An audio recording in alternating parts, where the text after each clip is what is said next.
welcome. Today I have a art card for you.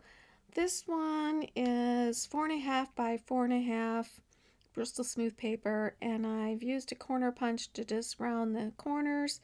I plan on putting this in a board book that size. I'm gonna do a whole board book full of them.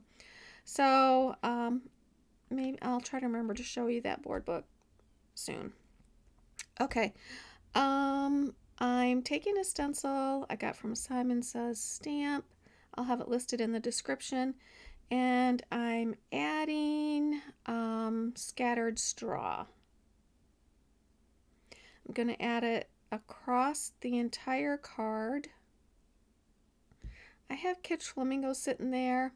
I kind of work on two projects at once, and that's for different projects. So I'm not adding Kitsch Flamingo to this card.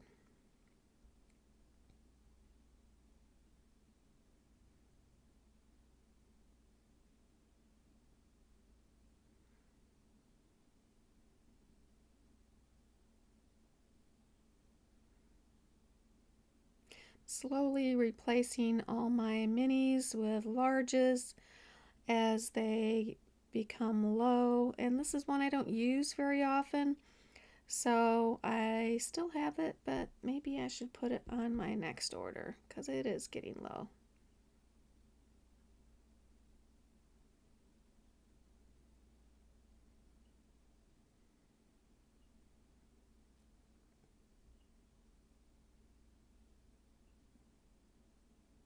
I'm keeping that in place because I'm going to be adding some translucent texture paste.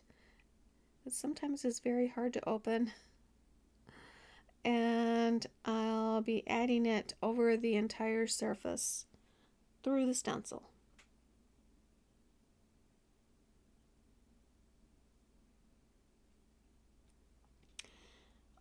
I'm using a Tim Holtz palette knife, the bottom of it, because then I can just spread it like I'm spreading yogurt is the best example, I think, although you don't usually spread yogurt, but that is kind of the consistency.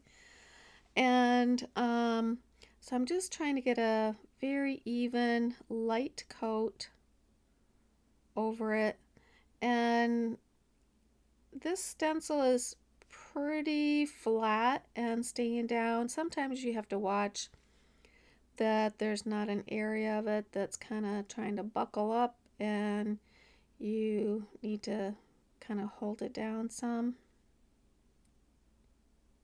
So I'm just trying to get an even thin coat.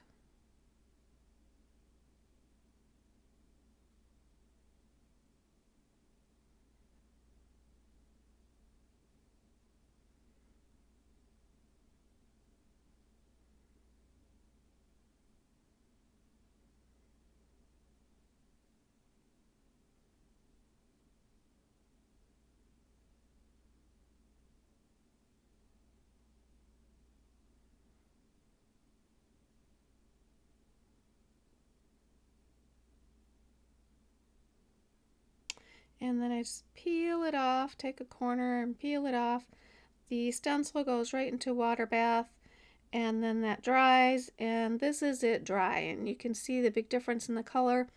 The translucent texture paste dries clear. It kind of goes on milky but dries clear.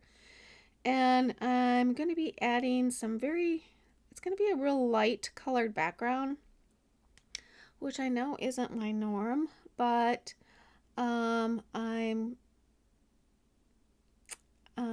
don't know, I just felt this centerpiece, which I looked at the centerpiece to get my background this time, and I just felt it needed a light and airy background.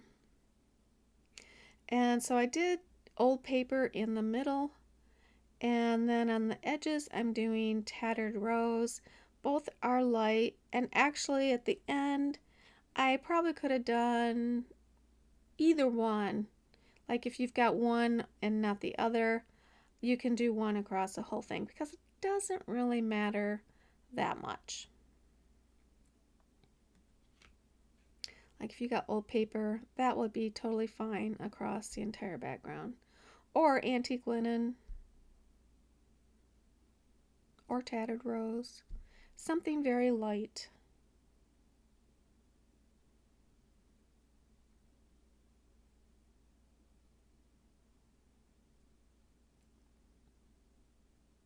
Now I had to wait for that to completely dry.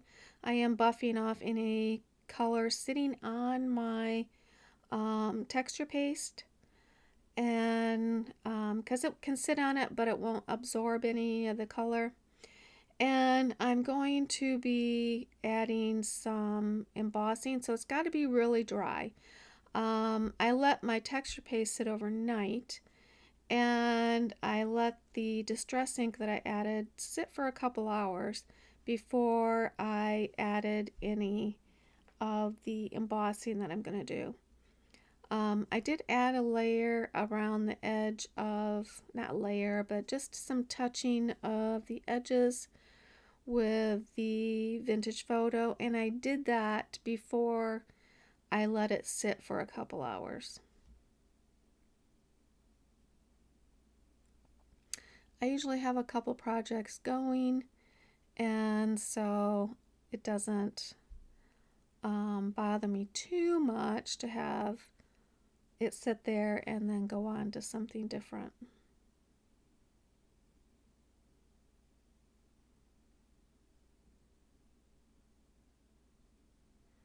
Okay, so now it's dry, and I did a little test corner to make sure. I just pour some of the embossing powder on a corner, see if it falls off, and if it does, then it's ready. And here I'm just choosing which edge I want at the bottom and which is on the top. They look very similar, don't they? But the right bottom corner had a little bit of spot that the texture paste went beyond the stencil, and so I'm choosing that as my bottom. I started to stamp onto the stamp, but I just get a better layer of ink or whatever if I put the pad onto the stamp. I'm not using the whole entire thing. This is from Faded Type, one of my favorites from Faded Type. And so I had one layer going across the top farther, and then another one not quite so far, using a different portion of the stamp. And because I'm keeping this light and airy, I am going to be embossing with white embossing powder. And you just want to make sure it gets onto the entire thing.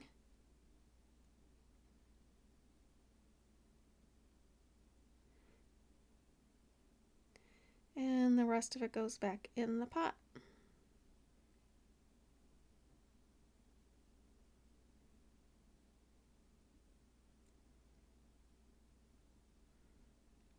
Using my heat tool, which is different than my dryer. I have the Ranger dryer, which I do really like, but this heat tool gets a more more narrow focused heat and will emboss quite a bit faster. I've had mine for years. I do have one in my Amazon cart that gets really good reviews, only because the one that I use is no longer available. I think it's the same maker though.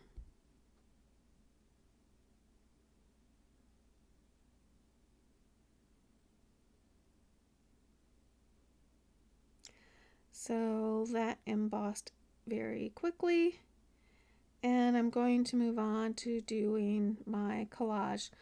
Now my collage pieces, everything but the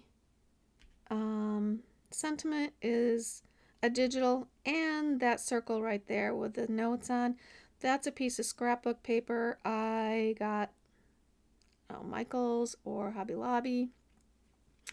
And Joann's maybe when that was, I've had it for a long time, so maybe Joann's, that was a go-to for me. And I'm just adding some vintage photo to as many edges as possible. I don't want to add them to anything here that might break or tear. So I'm just being careful, trying to see any places that might look like it needs a little. Other than that, I'm just really careful about doing the little tiny areas. I print all my digitals on 90-pound white cardstock and I fussy cut it out. I have a couple scissors in my um, storefront. I've used them both. The Tim Holtz one is my new favorite. I've been using that for probably about a year and I love it. So I would recommend that one. And I print my digitals. Everyone's always asking me what's my laser printer. And I don't have one.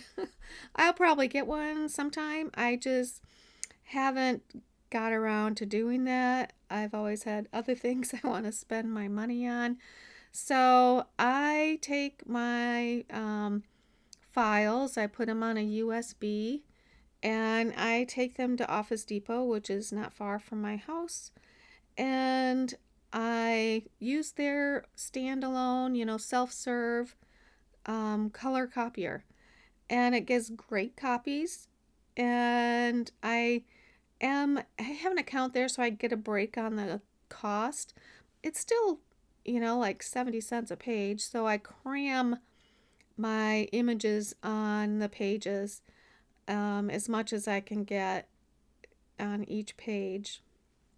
But that's what I do.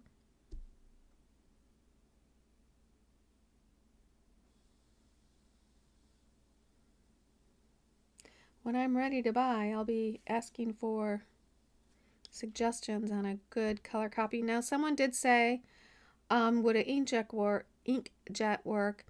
Now, I've never owned an inkjet, but I have had some experience with them with other people, and from what I could tell, unless they've changed over the years, which is very possible, you can't get them wet. And if you're doing mixed media, chances are they're going to get wet. Um, but test it out, see if it works. Um, I don't know, maybe they've changed to where they won't, but I've always used a laser printer, just not a color one.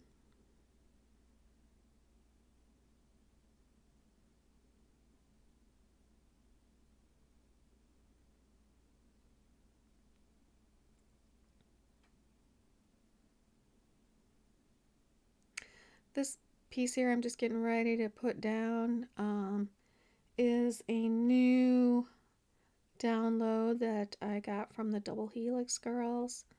They do a great job with their digital files, and these are their mixed media. I think they call them labels, but there's some really interesting ones.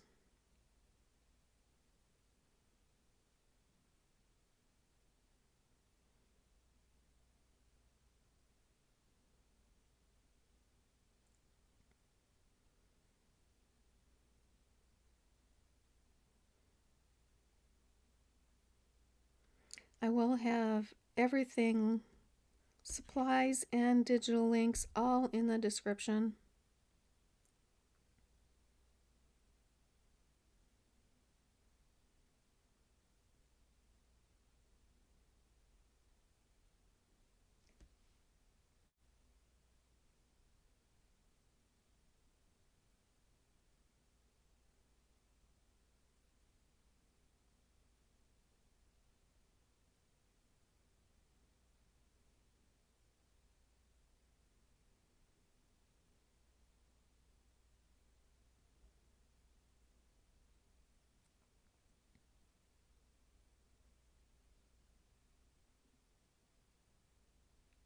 I love this little bird. I love the colors of him. And to me, he looked so sweet and calm that he needed to be well, he's always the bird's always the focal image, but I don't know, I just felt like the background needed to be clean and not bright.